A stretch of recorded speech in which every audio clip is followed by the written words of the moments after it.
dans nos vies au quotidien.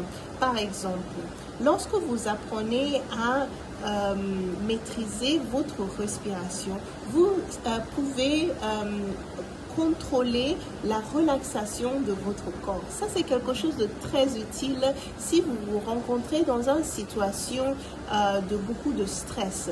Donc, savoir faire face à certaines petites techniques de respiration pour vous calmer, ça va vous aider à mieux réfléchir et à mieux pouvoir faire face à certaines situations où vous avez besoin de penser et réagir immédiatement. Donc ça, c'est par exemple un exemple.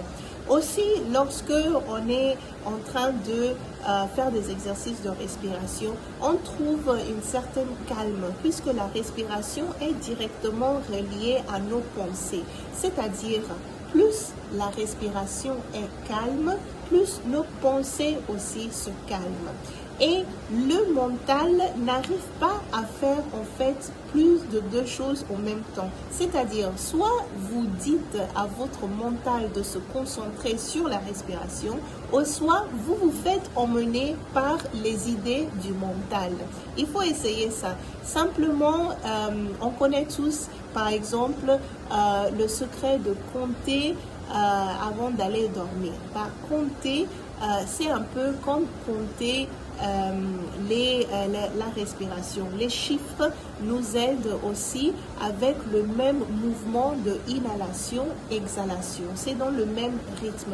Donc, vous verrez que compter avant d'aller dormir, ça aide si vous restez concentré sur les numéros, bien entendu. Et de la même façon, si vous restez concentré sur votre respiration, je vous assure que vous trouverez une paix et une calme mentale. Donc voilà, je partage avec vous un petit exercice très simple que n'importe qui à n'importe quel âge peut faire. Vous pouvez le faire lorsque vous êtes couché, vous pouvez le faire assis comme moi, vous pouvez le faire debout si vous voulez.